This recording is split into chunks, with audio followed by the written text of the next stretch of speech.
से बोलिए सरस्वती मैया की। हे गाइस, आयशा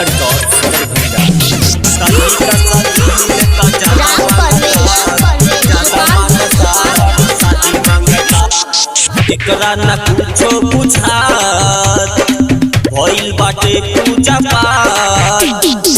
एकरा न कुछो बुझात भइल बाटे पूजा पाठ।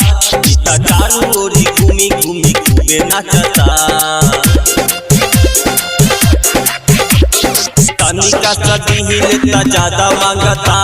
कजलिया के बेटा पर शादी मांगता। तनिका सदी हिलता ज्यादा मांगता। कजलिया के बेटा पर शादी मांगता। पर शादी मांगता। पर शादी मांगता। प्रेम से बोलिए सरस्वती मैया की। तनिका सदी हिलता ज्यादा मांगता। कजलिया के बेटा पर शादी मांगता।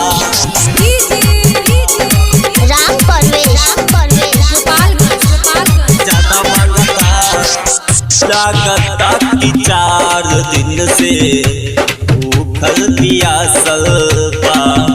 मैया के भगती में रात भर जागल बा। लागता कि 4 दिन से भूखल पियासल बा। मैया के भगती में रात भर जागल बा। माने नहीं मोरी बात करता बे उत्पात। अखिया में हाथ डाली खूबे रोबता।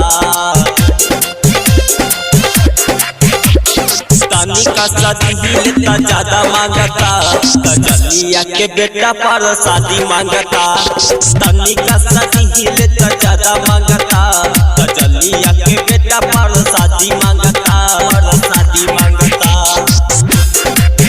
पर शादी मांगता। प्रेम से बोलिए सरस्वती मैया की। तनिका सदी हिलता ज्यादा मांगता।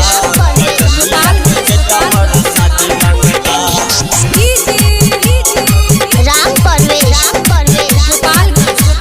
ज्यादा मांगता। राइटर कृष्ण के संगे आइले दुआर हो। घूमी घूमी करतावे माई के गुहार हो। सोनू शिवान के संगे आइले दुआर हो। घूमी घूमी करतावे माई के गुहार हो।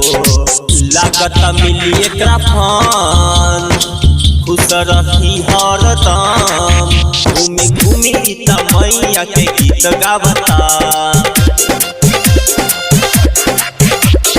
तनिका सदी हिलता ज्यादा मांगता। कजलिया के बेटा पर शादी मांगता। तनिका सदी हिलता ज्यादा मांगता।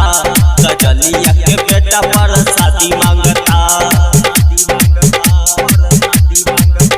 Hey guys, Ayesha records Darbhanga.